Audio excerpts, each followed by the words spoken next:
Distortion effect text को बनाने के लिए सबसे पहले हम कैनवा को ओपन कर लेंगे। अगर आपके पास कैनवा प्रो नहीं है तो डोंट वरी, आप कैनवा प्रो 1 मंथ के लिए फ्री भी यूज कर सकते हैं। कैनवा में एक न्यू प्रोजेक्ट ओपन कर लेना है। मैं यहाँ इंस्टाग्राम पोस्ट सेलेक्ट कर रहा हूँ। अब मैं लेफ्ट साइड से टेक्स्ट पर क्लिक करूंगा, फिर ऐड अ हेडिंग पर क्लिक करके एक टेक्स्ट बॉक्स ऐड कर लूंगा और यहाँ लेटर डी टाइप कर लूंगा। फिर ऊपर फ़ॉन्ट पर क्लिक करके मैं इसका फ़ॉन्ट चेंज कर लूंगा और इसको मैं आर्चिवो ब्लैक फ़ॉन्ट दे दूंगा। फिर इसके साइज को यहाँ तक इंक्रीज करके इसको मैं मिडिल में सेट कर लूंगा।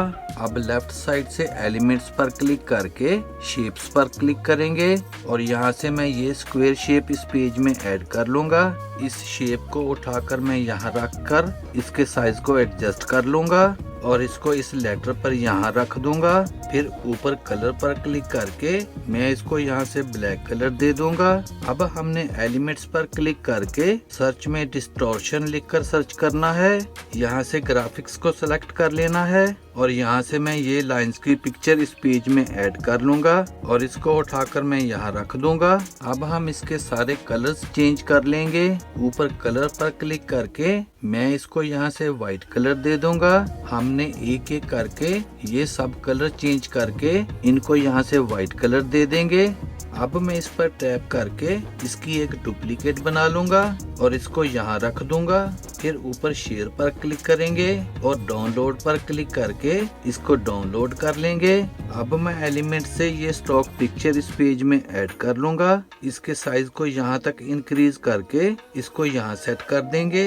अब मैं यहाँ ऊपर क्लिक करके इस पिक्चर की ट्रांसपेरेंसी को रिड्यूस कर लूंगा और इस पिक्चर को यहाँ रखकर इस मैन को यहाँ पर एडजस्ट कर लेंगे।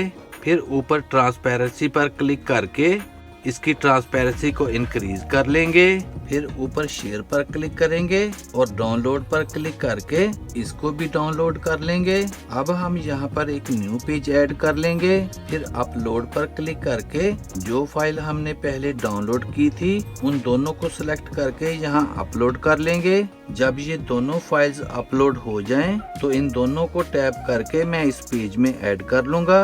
इस लेटर डी वाली पिक्चर को मैं यहाँ रख दूंगा। फिर लेफ्ट साइड से एप्स पर क्लिक करके सर्च में ब्लेंड इमेज लिखकर सर्च करेंगे। यहाँ से ये वाली ऐप को ओपन कर लेंगे। अब यहाँ पर इस सनसेट वाली पिक्चर को सिलेक्ट कर लेना है। फिर लेफ्ट साइड से टॉप लेयर्स के सेक्शन से यहाँ यूज सिलेक्टेड इमेज पर क्लिक कर देंगे। फिर हम इस लेटर डी को सिलेक्ट करेंगे और लेफ्ट साइड से बॉटम लेयर के सेक्शन से यूज सिलेक्टेड इमेज पर क्लिक कर देंगे। फिर यहाँ ब्लेंड मोड के इस एरो को पुल आउट करके यहाँ से स्क्रीन को सिलेक्ट कर लेंगे। अब मैं इस पेज से ये दोनों पिक्चर्स एक एक करके इनको यहाँ से डिलीट कर दूंगा। फिर लेफ्ट साइड से ऐड टू डिजाइन पर क्लिक कर देंगे। फिर इसके साइज को यहाँ तक इंक्रीज करके और इसको उठाकर मैं यहाँ रख दूंगा। अब मैं इसकी एक डुप्लीकेट बनाकर और इसकी मैं बैकग्राउंड को रिमूव कर लूंगा। ऊपर फ्लिप पर क्लिक करके फ्लिप वर्टिकल पर क्लिक कर देंगे और इसको उठाकर मैं यहाँ रख लूंगा। अब लेफ्ट साइड से एप्स पर क्लिक करके सर्च में इमेज ब्लेंडर लिखकर सर्च करेंगे। यहाँ से ये वाली ऐप को ओपन कर लेना है। यहाँ इस पेज से स्ट्रेंथ को रिड्यूस करके फिर रेडियल को सिलेक्ट कर लेंगे और इस डॉट को मूव करके इसके साइज को यहाँ से एडजस्ट कर लेंगे। फिर सेव पर क्लिक कर देंगे और ऊपर यहाँ पर क्लिक करके इसकी ट्रांसपेरेंसी को थोड़ा सा रिड्यूस कर लेना है।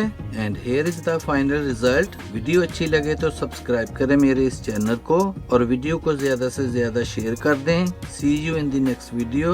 Good bye.